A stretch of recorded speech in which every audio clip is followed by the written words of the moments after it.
اعوذ باللہ من الشیطان الرجیم بسم اللہ الرحمن الرحیم۔ ناظرین و سامعین السلام علیکم، امید ہے آپ خیریت سے ہوں گے اور ہماری ویڈیو سے مستفید ہو رہے ہوں گے۔ ناظرین، آج کی ہماری یہ ویڈیو حضرت سیدہ حکیمہ بنت امام موسیٰ کاظم علیہ السلام کے بارے میں ہے۔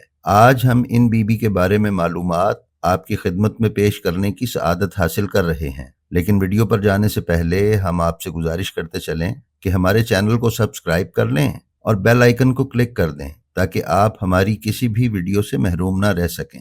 اس کے ساتھ ساتھ ہماری جو ویڈیو آپ کو پسند آئے اس کا لنک اپنے حلقہ احباب میں شیئر کرنا مت بھولیں۔ تو آئیے اب چلتے ہیں اپنی آج کی ویڈیو کی طرف۔ ناظرین محترم، حضرت حکیمہ خاتون 7ویں امام کی بیٹی، 8ویں امام کی بہن اور 9ویں امام کی پھوپھی ہیں۔ آپ امام محمد تقی علیہ السلام کی ولادت باسعادت کی شاہد بھی ہیں، اور اس واقعے کی تفصیل کچھ یوں ہے۔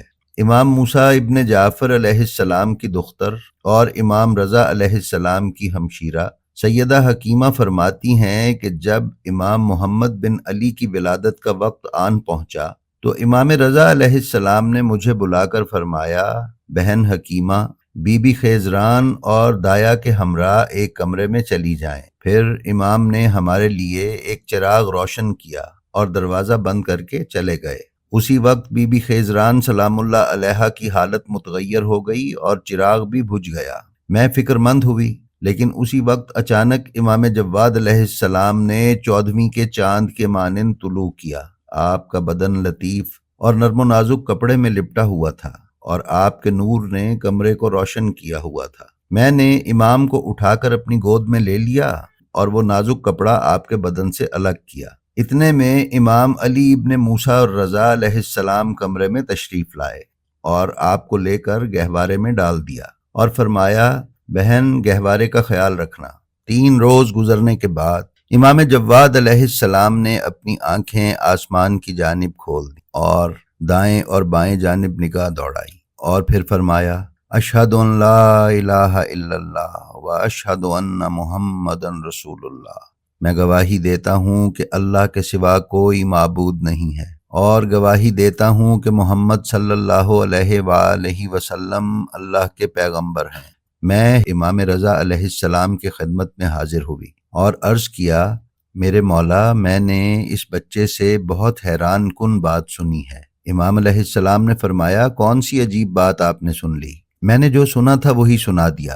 امام علیہ السلام نے فرمایا، اے حکیمہ، اس بچے سے جن عجیب چیزوں کا آپ مشاہدہ کریں گی وہ اس سے کہیں زیادہ ہیں جو ابھی آپ نے سنا۔ ناظرین، اگر یہ روایت آپ نے کتاب میں دیکھنی ہو تو بحار الانوار کے اردو ترجمے کی جلد نمبر 9 میں ملاحظہ فرما سکتے ہیں۔ نیز مناقب ابن شہر آشوب میں جلد 4 صفحہ 394 پر بھی ملاحظہ فرمائی جا سکتی۔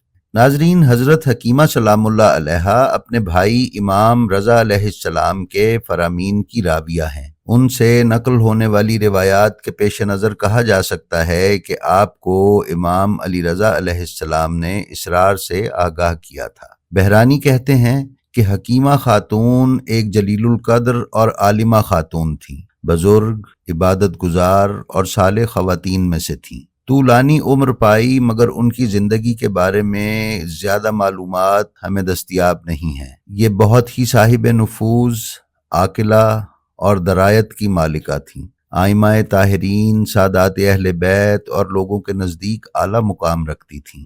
تاریخ و حدیث کی کتب میں علماء نے حکیمہ خاتون کو ایک عقل مند، عابد، لائق اور علمی صلاحیت کی مالک صفات سے تعبیر کیا ہے۔ برقی کی طرح دوسرے علماء رجال نے انہیں امام علی رضا علیہ السلام سے روایت نقل کرنے والوں میں شمار کیا ہے۔ تنقیح المقال اور ماجم رجال الحدیث میں بھی ان کا تذکرہ موجود ہے۔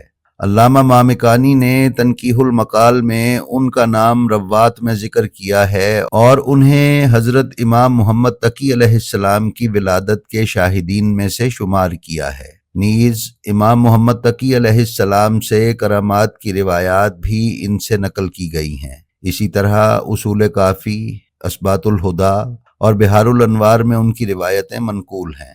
بی بی حکیمہ سلام اللہ علیہا کا روضہ گچ ساران شہر سے 80 کلومیٹر جنوب کی جانب بہبان نامی پہاڑوں کی گھاٹی میں واقع ہے۔ آپ خاندان اہل بیت کی عظیم خواتین میں سے ایک تھیں جنہوں نے 3 اماموں کے دور میں زندگی گزاری۔ بی بی اپنے بھائی امام علی رضا علیہ السلام کی گرفتاری اور طوس میں نظر بندی کے بعد مدینہ سے دیگر بنی ہاشم اور خواتین کے ایک قافلے کے ساتھ ایران میں تشریف لائیں۔